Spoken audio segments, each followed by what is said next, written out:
So now let us see. Today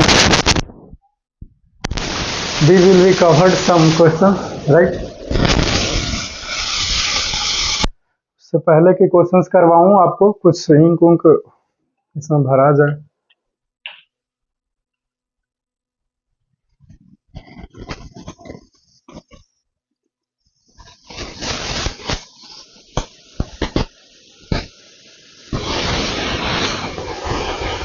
आपने देखा इसमें हमने इंक डाला है, राइट? वो भी गहार।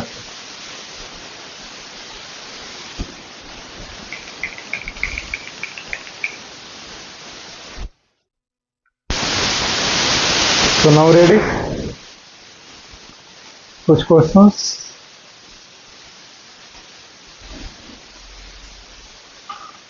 ओके, सो नाउ अभी हम लोग कुछ ऑब्जेक्टिव क्वेश्चंस को करते हैं, उसके बाद देखते हैं कि क्या करना है, ठीक ना? कुछ ऑब्जेक्टिव क्वेश्चन जो है वो हो जाए, ठीक है? Objective questions, right?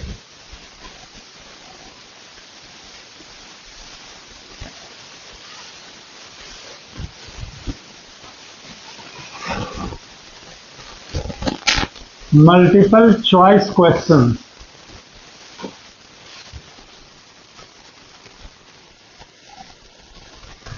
MCQs, ठीक है? Question number 1 is here. Rapunzel is a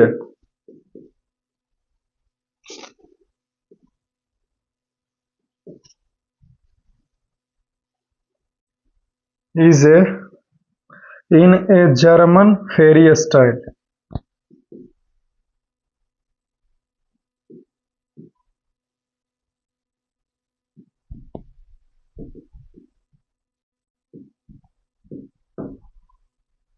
Pheri style A में,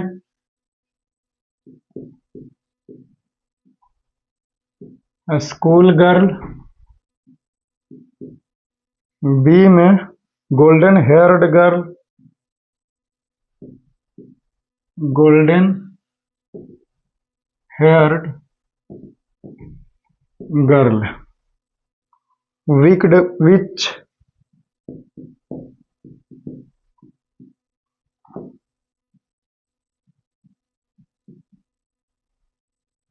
या फिर option D beautiful queue.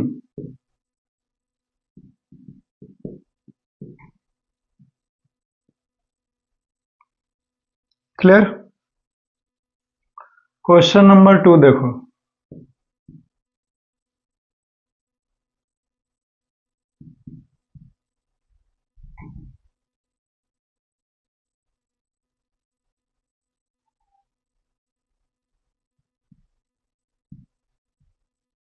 Rapunzel was forced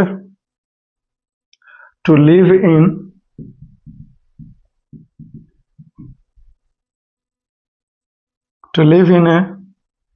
ए में देखो क्राउडेड हाउस,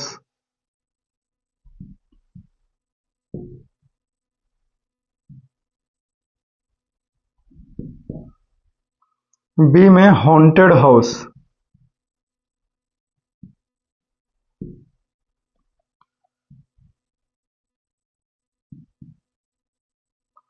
सी में solitary tower,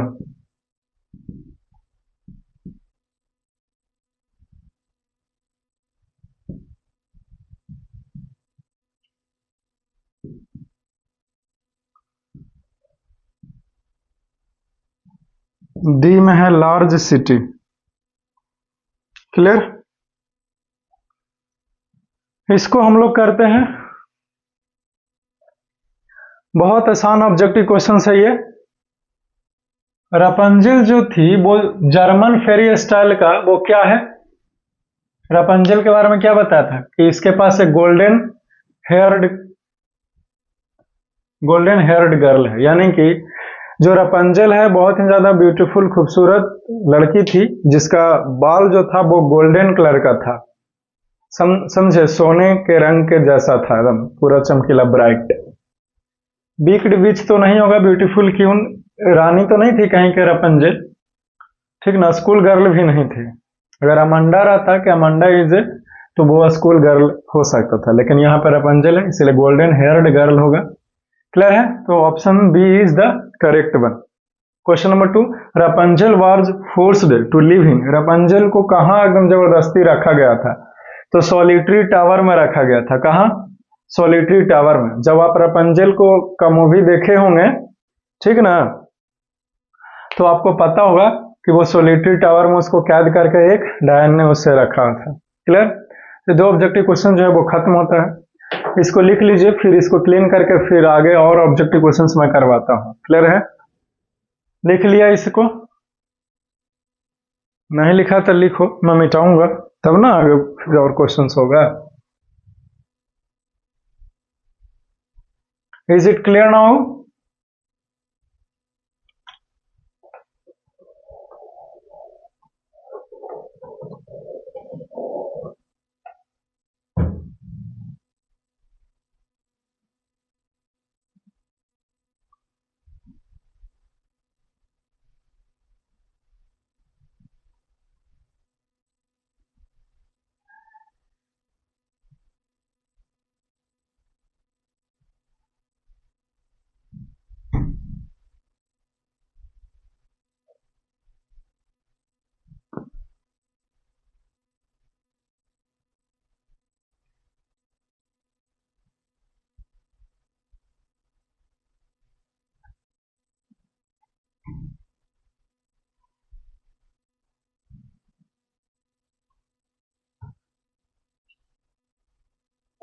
next questions, that is the question number 3।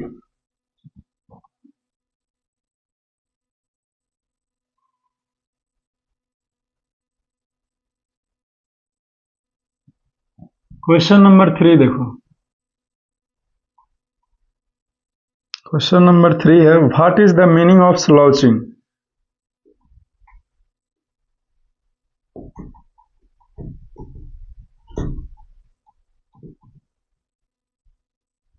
What is the meaning of slouching?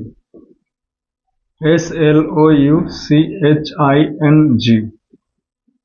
What is the meaning of slouching? A में bend,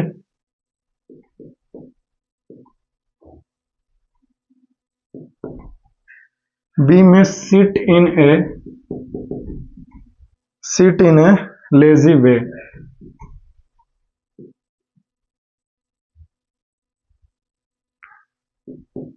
C में lie down,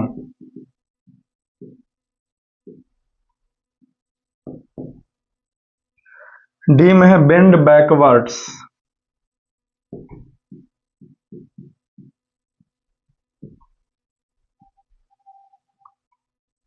question number 4,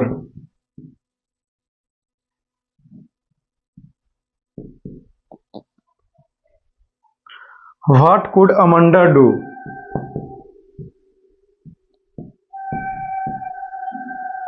if she were a mermaid?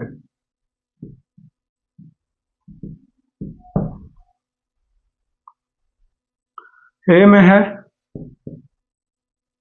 be in the green sea,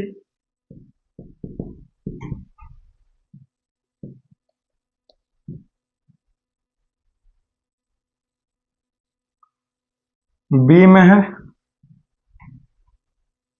lead a relaxing life,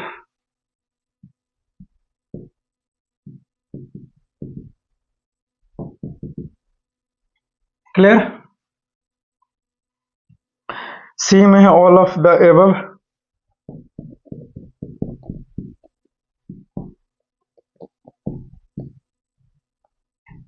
और D में है none of the above।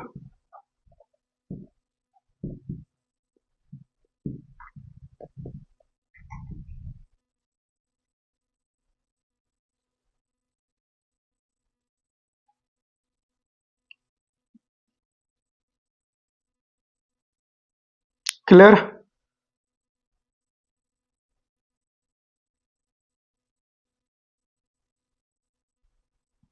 एक और question देखो, question number 5। Name the literary device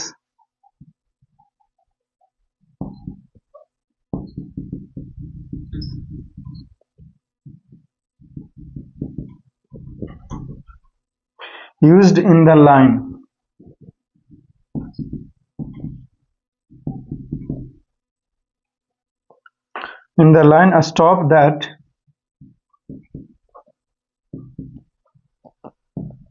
stop that slouching and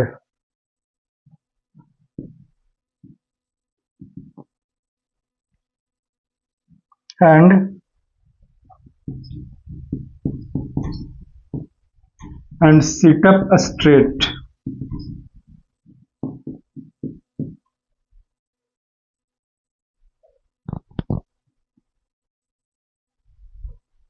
ए में है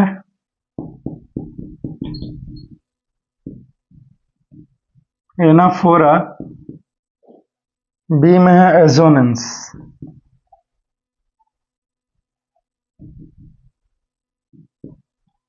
या option C में मेटाफर, या फिर ऑप्शन डी में है एलिट्रेशन।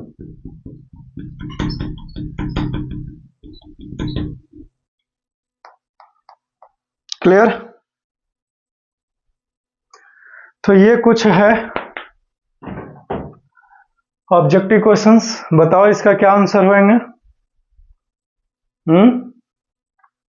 कुछ ख्याल है तो बताओ,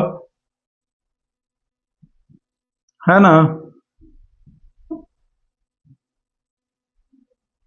used.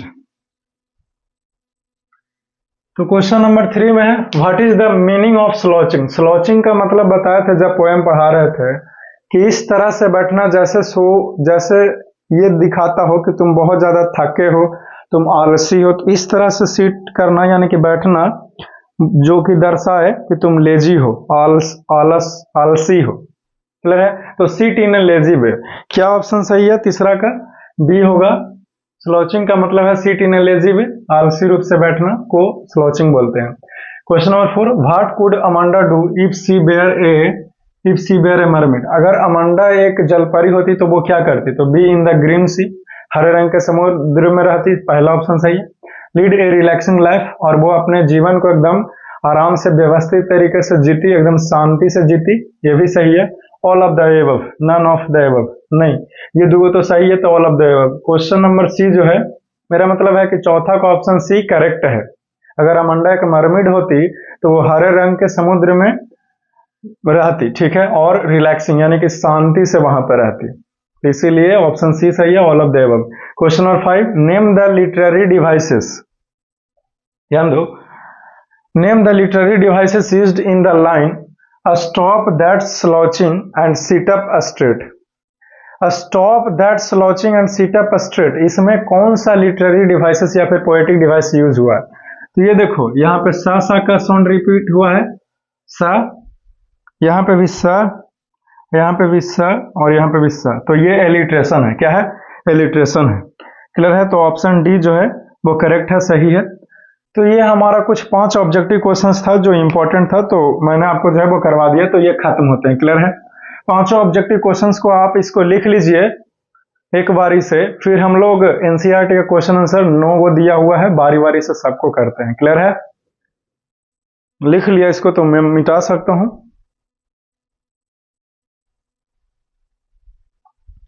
Have you written this? I hope कि तुमने इसको लिखा होगा, राइट? ओके, मैं क्लीन करता हूं फिर। लिख लिया ना? मिटाए?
नेक्स्ट बुक कहाँ चला गया आपका इंग्लिश का एनसीईआरटी का, ये रहा।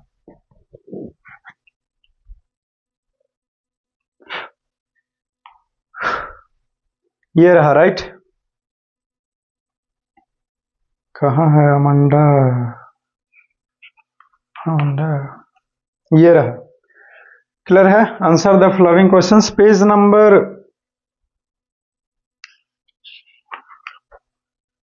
नंबर दिया हुआ कहाँ में है, दिया हुआ 62। First flight CBSE board class 10th student के लिए ये बुक में से पेज नंबर 62 में क्वेश्चन आंसर दिया हुआ है अमंडा वाला 1 से 9। पिछले क्लास में मैंने समझा दिया था, अब समझ आ गया है बारी बारी से सबका आंसर लिखने का, ठीक है। तो answer the following questions, reading बनाओ। थिंकिंग अबाउट द पोएम, ठीक ना।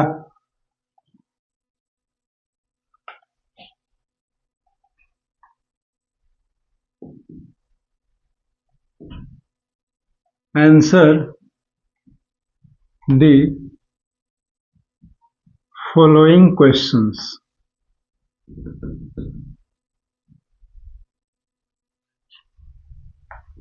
कुछ क्वेश्चंस है उसका आंसर लिखा जाए। जैसे क्वेश्चन नंबर 1 है, how old do you think,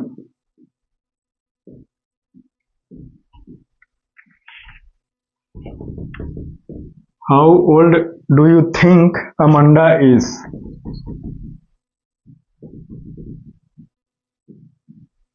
clear? How do you know this,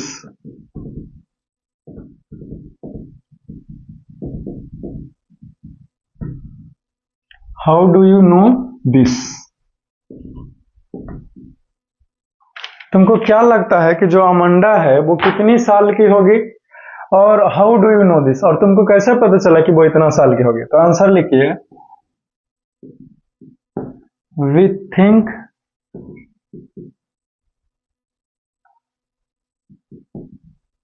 Amanda is 12 to 15 years old, तकरीबन 12 से 15 साल के होगी। Because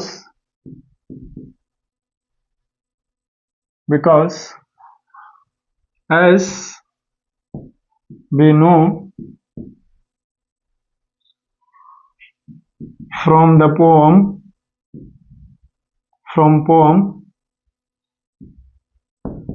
that is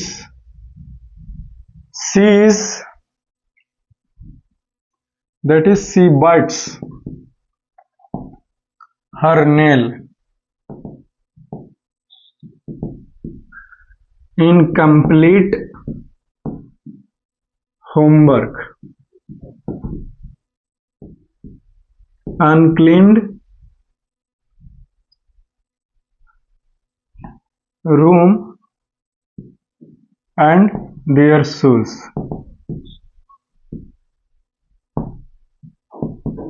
These all are the habits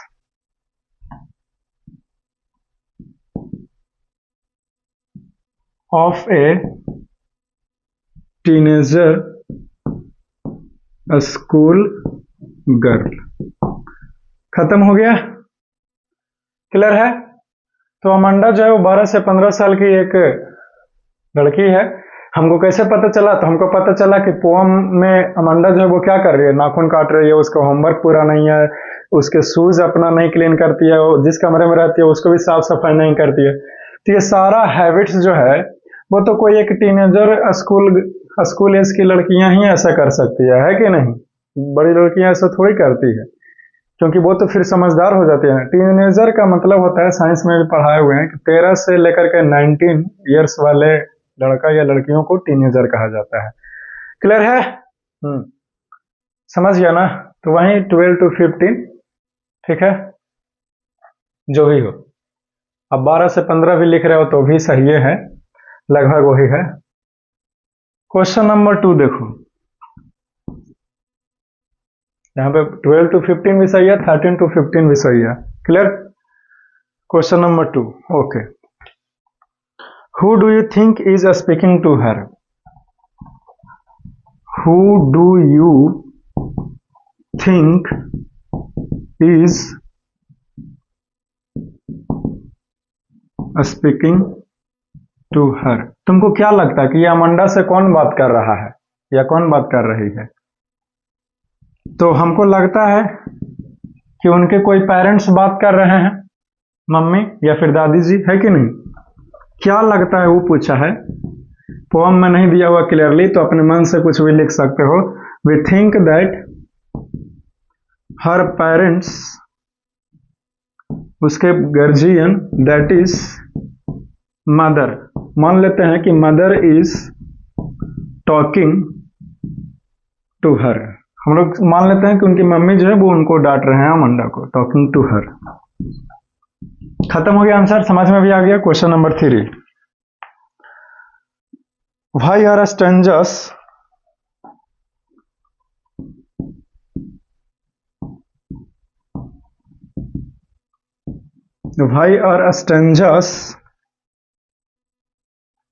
two, 4 and 6 given in parenthesis? 2, 4 and 6 given in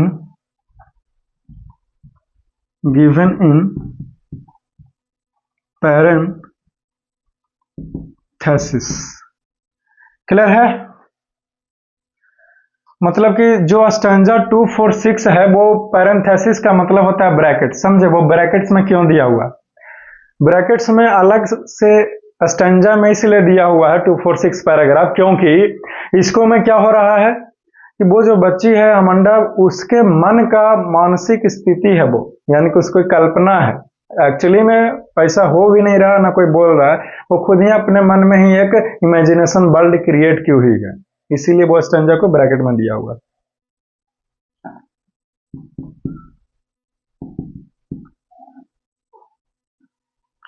in the stanza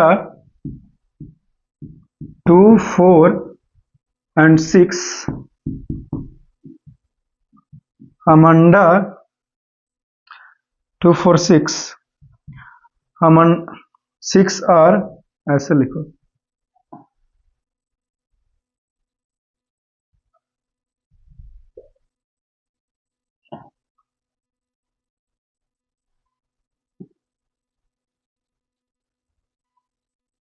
देखो, the stanza 2, 4 and 6 are the Amanda's imagination world होगा, world that she created in her mind to show their inner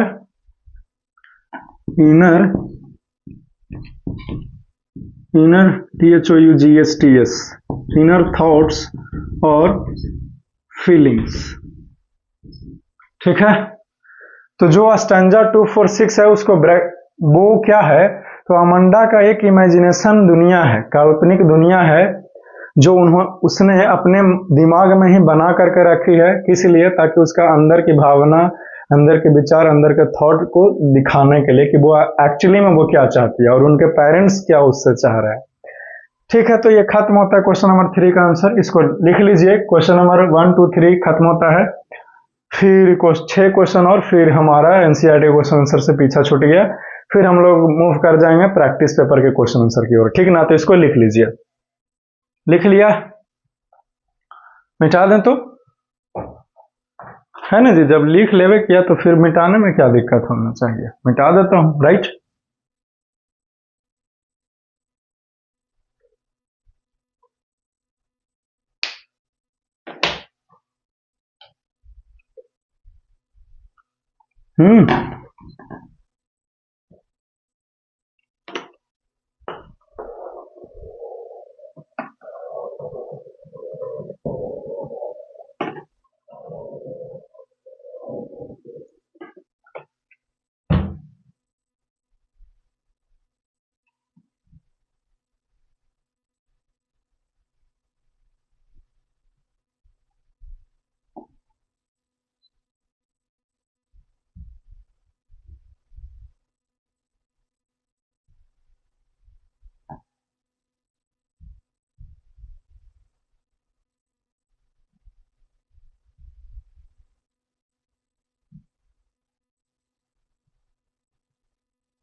next question, right.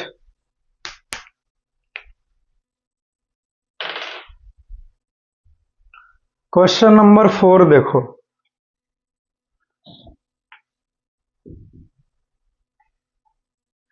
Who is the speaker in the stanza?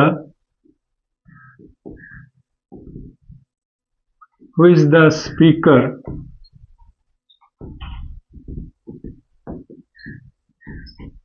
in the stanza stanzas 2, 4 and 6.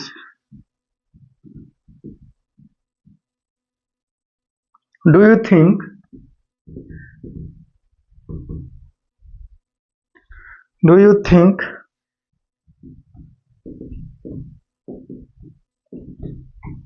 this speaker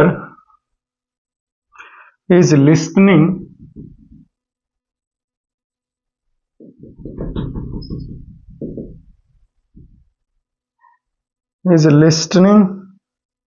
to the speaker in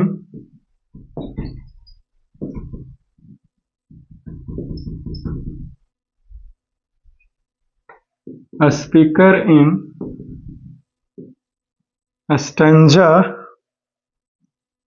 1, 3, 5 and 7, right.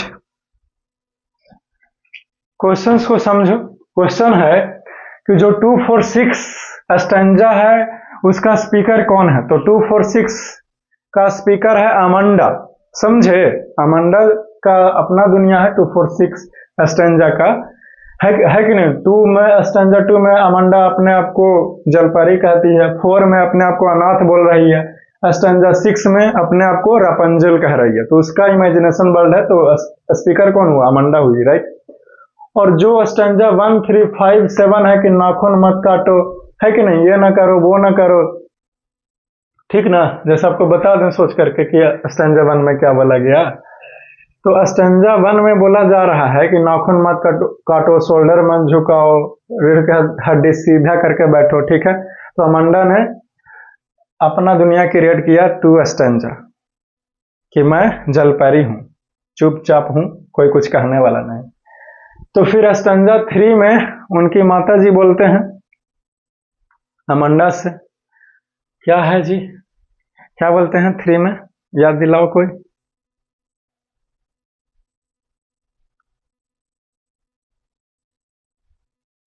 तो वो कहते हैं, ख्याल तो आ नहीं रहा, stanza 5 का ख्याल है, बाकी स्टैंजा 4 का भी ख्याल है, लेकिन 3 में क्या बोला गया भाई? बताओ कोई।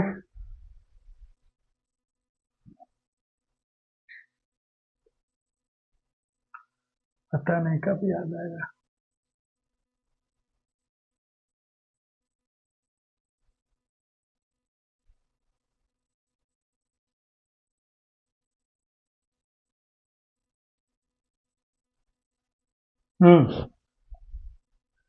उससे बोला गया ना कि क्या तुमने होमवर्क को कंप्लीट किया है अमांडा, तुम रूम साफा की हो, तुम जूते साफा की हो, ये सब कुछ डांटने के बाद तो फिर अमांडा अपना दुनिया में लौट आई 4th स्टैंजा। वो सोचती है कि मैं अनाथ होता तो कोई हमको कुछ भी नहीं बोलता, है कि नहीं, मैं नंगे पैर धूल मिट्टी में चल करके डिजाइन बनाता है, क्लियर है। तो फिर 5वां स्टैंजा में उनकी माता जी बोलते हैं अमांडा को कि चॉकलेट मत खाओ, चॉकलेट खाने से तुमको पिंपल हो जाता है कि नहीं, जब हम तुमसे बात करेंगे तो मेरे तरफ देखो। तो फिर से अमांडा अपनी दुनिया में लीन है, सुन ही नहीं रहे हैं, स्पीकर का सुन नहीं। तो छठा दुनिया है अमांडा का कि मैं रापंजल हूँ, मैं सोलिटरी टावर में बंद हूँ, मैं अपना लंबे जुल्फे नीचे नहीं करूंगी तो कोई मेरे बचा ले, कोई आके मेरे को बचा ले, क्लियर है। तो स्टैंजा 7, तो उनकी माता जी बोलती है कि जब मैं तेरे से बात करूंगा तो तुम रूठ क्यों जाती हो, है कि नहीं, मुंह फुला करके बैठ जाती हो, ऐसे ऐसे करोगी तो कोई भी देखेगा तो कहेगा ना जी, उल्टे हमको बोलेगा कि तुम हमेशा बच्ची को डांटते रहते हो, है कि नहीं, क्लियर है। तो खत्म कर दिया ना पोएम फिर से, है कि नहीं, फिर से पढ़ा दिया ना तुरंत छोटे, है कि नहीं। ओके, बहुत सही। अभी यहाँ पे ध्यान देने वाली बातें है कि जो 246 का जो स्पीकर है वो अमांडा है, तो क्या ये सुन रही है 1357 के स्पीकर के बातों को सुन रही है? तो नहीं ना सुन रही है। क्यों? क्योंकि अमांडा तो अपने 246 वाला दुनिया में खोई हुई है। जलपरी, अनाथ और रपंजल वो अपने दुनिया में खोए हुए कि मैं ऐसे मैं वैसे। तो जो कोई भी इनकी माता जी गाइडेंस दे रहे हैं वो नहीं, मुझे नहीं लगता कि वो सुन रही है। ठीक है, तो आंसर खत्म हो गया। तो वहीं कहा गया कि do you think this speaker is listening to the speaker in stanza इतना, यानी कि इस स्टैंजा का जो स्पीकर है वो इस स्टैंजा के स्पीकर के बातों को सुन रहा है? तो नहीं सुन रहा है। क्यों? क्योंकि अमांडा ही ना स्पीकर है और वो तो अपनी दुनिया में खोई हुई है अपने ख्यालों में, तो नहीं सुन रही है। तो यही आंसर हो जाएगा, लिख लेगा। अरे तेरी कितना देरी बोले ना, तो इनके वे सूख गया छोटू, वापस आ गया। बहुत सही। आंसर में लिखेगा कि द स्पीकर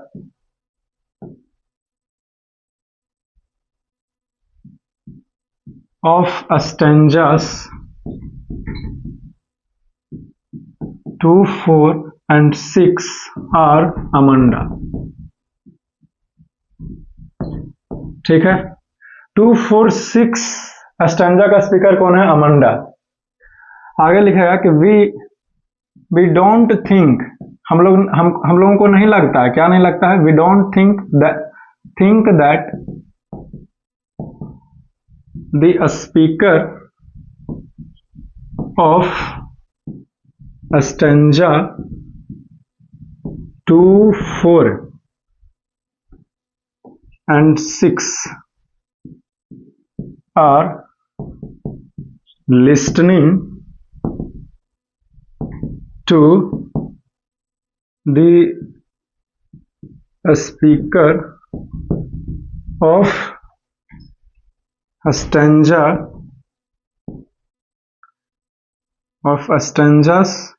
1, 3, 5 and 7। क्लियर है? यही ना है 1, 3, 5 and 7। ठीक, तो आंसर खत्म होता है। क्वेश्चन नंबर 4 का आंसर खत्म हो गया छोटू। क्वेश्चन नंबर 4 का आंसर क्या हो गया? खत्म हो गया। ये क्वेश्चन और देखिए, यहाँ पे स्पेस है काफी। क्वेश्चन नंबर 5 है, what could Amanda do if she where A mermaid?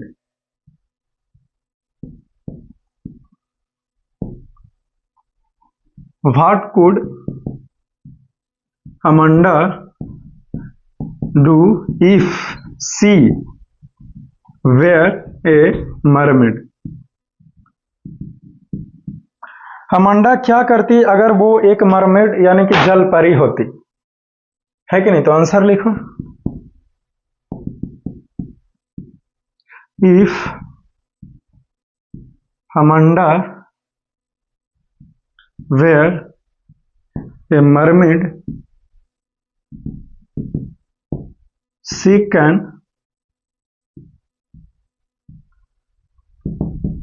easily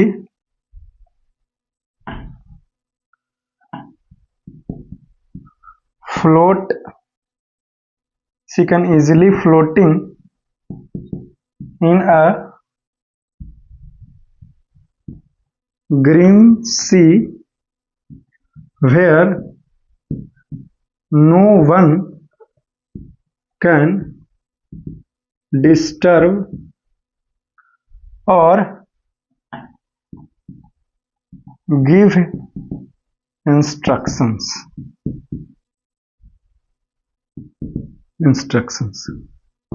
Here she will be calm and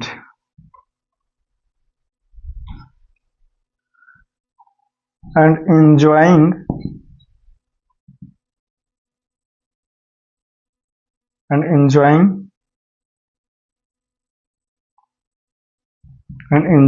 life।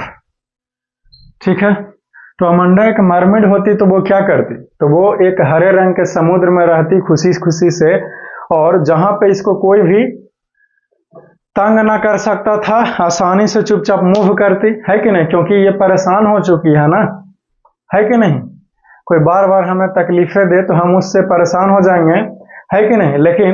लेकिन क्या हो अगर हम उस तकलीफों से बाहर भी ना निकल पाए, निकलना चाहें, जैसे कभी कभी होता है ना कि ना खाले जाता है ना गोलने जाता है कि नहीं, वैसा स्थिति हो जाए तो क्या करोगे, तो अपने ख्यालों में खो जाओगे, पहले सोचो कि ऐसा होता, काश ऐसा होता। नहीं, वही डायलॉग है ना कि मुझे हर रात एक नाम याद आता है, कभी सुबह को तो कभी शाम याद आता है।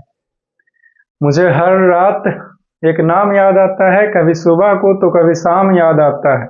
जब दिल कहता है कि कर लूं दूसरी मोहब्बत, जब दिल कहता है कि कर लूं दूसरी मोहब्बत, तो फिर दिमाग कहता है कि क्यों तुमको धोखा दोबारा चाहता है या दोबारा मांगता है। क्लियर है। तो वही वाला हाल है। यह एक बच्ची है तो ये पेरेंट्स के डांट के कारण कहीं जा भी नहीं सकती है कि नहीं। तन बड़ा लड़का होता था ना, कहता कि आप घर छोड़कर निकालेंगे, अब बहुत हो गया, है कि नहीं, अब और नहीं रह पाएंगे, इतना तकलीफ तो घर वाला दे रहे हो तो फिर इतना नहीं रह पाएंगे। लेकिन छोटे बच्चे कहाँ ही घर छोड़कर जाएगी, इसीलिए ये अपने दुनिया को मतलब ख्यालों में खोई हुई कि अगर मैं जलपरी होती तो ये करती, अगर मैं अनाथ होता कितना बढ़िया होता, कोई कुछ बोलता नहीं, नंगे पैर घूमता धूल में मिट्टी में, कोई नहीं कहता कि शूज क्लीन करके आओ, राइट। और अगर मैं रपंजल होती तो मैं सोलिटरी टावर में जंगलों के बीच में रहती। इस तरह तरह के ख्याल में खोई हुई है कि नहीं। तो इसीलिए ज्यादा बच्चों को डांटना फटकारना उचित बात नहीं है। क्लियर है।